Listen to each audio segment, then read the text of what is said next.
पिछले क्लास में हम लोग क्वेश्चन नंबर 6 तक डिस्कस किए थे। इस क्लास में क्वेश्चन नंबर 7 से डिस्कस करेंगे।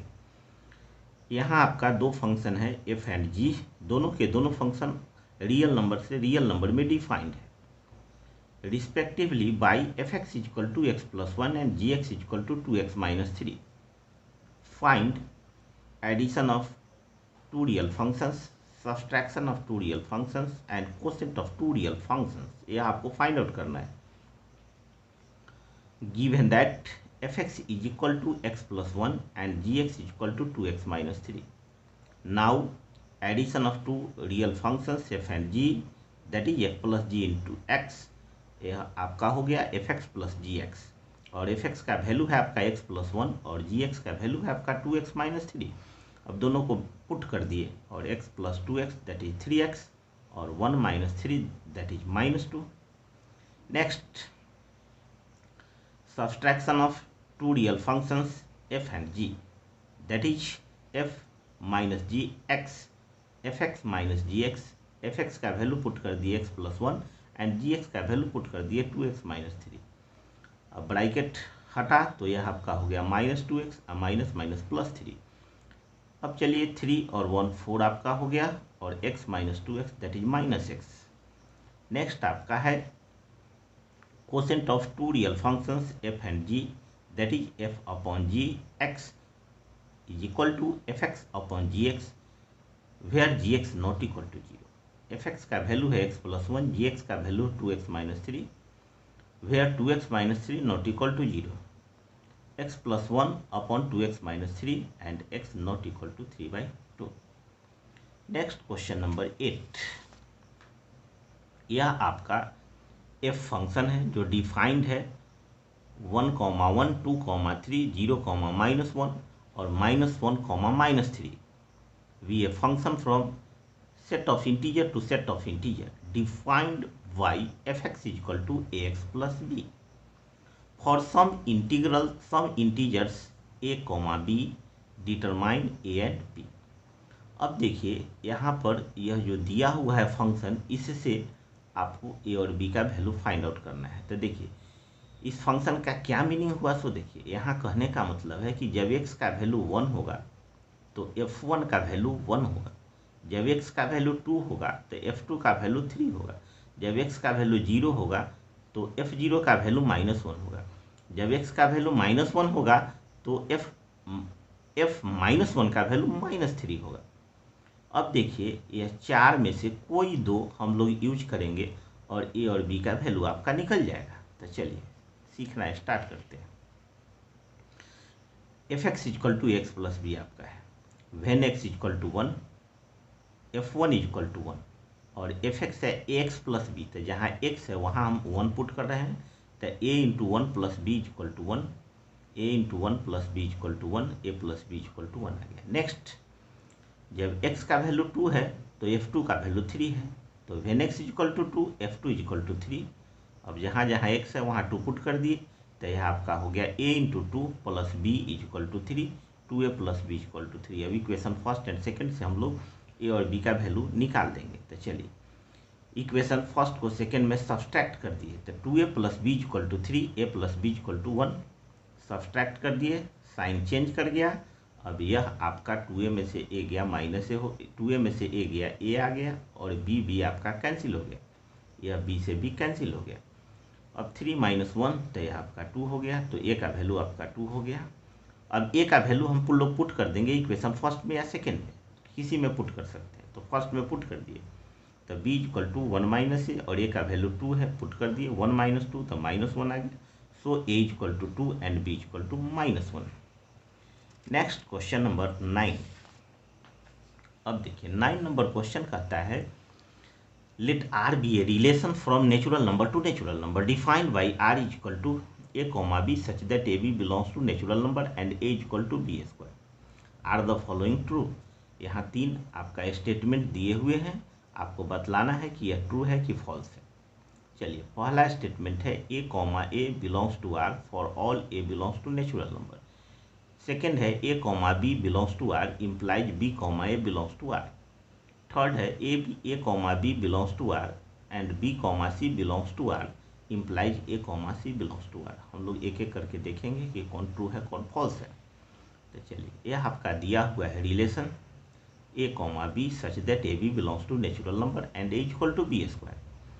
अब देखिए, ध्यान से सुनना है, ए बी है तो a equal to b square है, तो ए होगा तो a equal to a square होगा। तो a equal to a square केवल एक नेचुरल नंबर के लिए ट्रू है, इसके अलावा किसी भी नेचुरल नंबर के लिए आपका ट्रू नहीं है। 1 इक्वल टू 1 स्क्वायर ट्रू है, 2 is not equal to 2 square, 3 not equal to 3 square ETC। तो यह जो आपका स्टेटमेंट है वह मात्र एक नेचुरल नंबर के लिए, ओनली वन नेचुरल नंबर 1 के लिए ट्रू है, तो यह आपका फॉल्स माना गया। तो क्या हो गया, a equal to a square is not true for all a belongs to natural number. जो बात एक के लिए सत्य है और अनेक के लिए गलत है, तो वह बात आपका गलत होगा। अब नेक्स्ट चलिए, a b belongs to real number. तो from definition of relation from above a equal to b square, और a equal to b square है तो हम लोग इसको b equal to a square नहीं लिख सकते हैं, यह लिखना गलत होगा। अर्थात कहने का मतलब कि बी ए आपका रियल नंबर में नहीं होगा, लेकिन यहाँ क्वेश्चन में कहता है कि ए बी आर में है तो बी ए भी आर में होना चाहिए। तो यह जो दिया हुआ स्टेटमेंट है यह आपका गलत हो गया। जैसे आप देखिए 4 इक्वल टू 2 स्क्वायर, तो 2 इक्वल टू 4 स्क्वायर, यह बात आपका सही नहीं है। तो आप समझ गए कि a b belongs to real number does not imply b a belongs to real number. So a b belongs to are implies b a belongs to are is not true. Next, अब हम लोग next देखेंगे, a b belongs to R, तो a equal to b square from R, b c belongs to are implies b equal to c square from R, and a c belongs to are implies a equal to c square from r. अब चलिए, a equal to b square और b के जगह पर हम लोग सी square put कर देंगे, तो यह आपका सी के पावर 4 आ गया। तो आपने देखा कि a b belongs to r and b c belongs to r does not implies a c belongs to r. सो a b belongs to r and b c belongs to are implies a c belongs to are is not true. Next question number हम लोग देखेंगे 10। यह 10 number question है, आपका दिया हुआ है एक सेट ए है, दूसरा सेट बी है, और एफ आपका एक रिलेशन है या एक फंक्शन है। यही आपको टेस्ट करके बतलाना है कि जो एफ दिया हुआ है वह आपका रिलेशन है या फंक्शन है। तो चलिए, यहाँ देखिए 1 का इमेज है 5, 1 का इमेज है 5, 1 का इमेज है 5। अब चलिए, 2 का इमेज है 9, 2 का इमेज है 9 या 2 रिलेटेड है 9 से, 3 रिलेटेड है 1 से, 3 रिलेटेड है आपका 1 से, 4 रिलेटेड है 5 से, 4 रिलेटेड है आपका 5 से, 4 रिलेटेड है आपका 5 से, और 2 रिलेटेड है 11 से। अब देखिए, यहाँ आपने देखा कि 2 का 2 इमेज बनता है, एक 9 और एक 11, अर्थात 2 दो एलिमेंट से रिलेटेड है, एक 9 से रिलेटेड है और दूसरा 11 से रिलेटेड है। तो यह आपका रिलेशन होगा, फंक्शन नहीं हो सकता है, क्योंकि फंक्शन में सेट ए का कोई एक एलिमेंट सेट बी के एक और केवल एक ही एलिमेंट से रिलेटेड होंगे। एक से अधिक से रिलेटेड है, इसका मतलब कि यह आपका फंक्शन नहीं होगा, यह आपका रिलेशन होगा। तो चलिए, हमने देखा f2 equal to 9 and f2 equal to 11, so f2 not equal to f2, so f is not a function from A to A, hence f is a relation from A to A. इसका मतलब f जो आपका दिया हुआ है वह relation होगा, function नहीं होगा।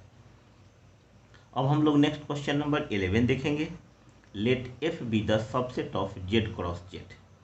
z मतलब सेट ऑफ इंटीजर, z मतलब सेट ऑफ इंटीजर, f जो है सो सबसेट है z क्रॉस z का, और f आपका डिफाइंड है a b comma a plus b such that a b belongs to z। अब पूछ रहा है कि is f a function from z to z, कहता है कि f जो है सो z से z में फंक्शन है क्या। तो चलिए, इस बात को हम लोग देखते हैं।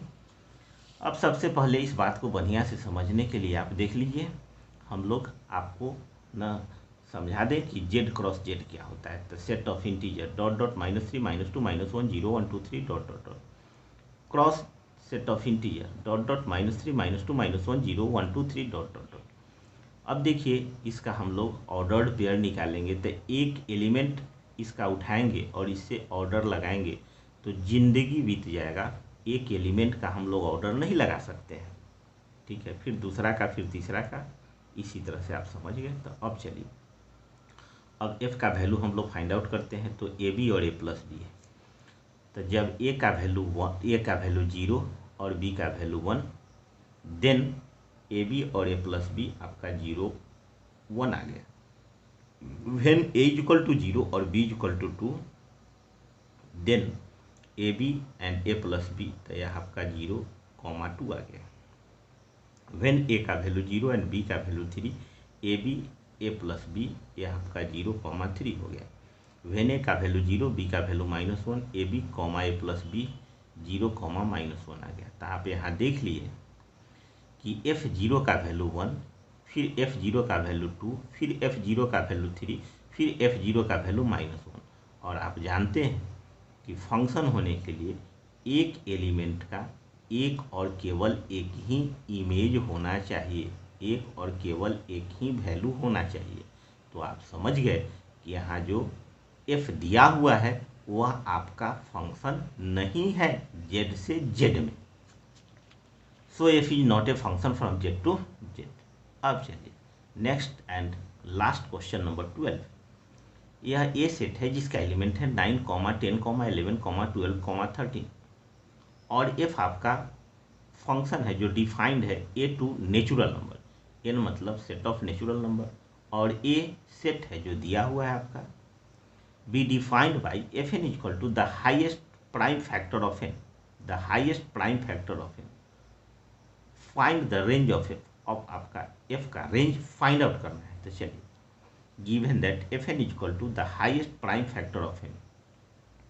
तो चलिए एफ एक एक करके सब एलिमेंट का निकालेंगे हम लोग। तो f9, तो the highest prime factor of 9। तो आप जानते हैं कि 9 है आपका, तो 9 का प्राइम फैक्टर 3, तो इसमें हाईएस्ट प्राइम फैक्टर आपका क्या हो गया 3। अब चलिए 10 का हाईएस्ट प्राइम फैक्टर निकालेंगे 2, 5, तो हाईएस्ट प्राइम फैक्टर इसका 5 हो गया। 11 का 11 ही होगा।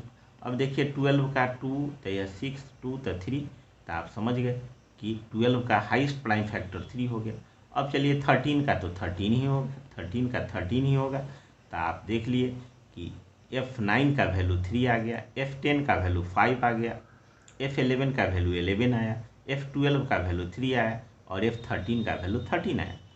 सो range of f equal to 3, 5, 11, 13। आप जानते हैं कि सेट में कोई एलिमेंट दोबारा नहीं लिखा जाता है। जैसे 3 2 टाइम्स आया, लेकिन आपको लिखना है 1 टाइम्स। अब हम लोग नेक्स्ट क्लास में यह एक्सरसाइज जो ख़त्म किए इसका ऑब्जेक्टिव सवाल डिस्कस करेंगे।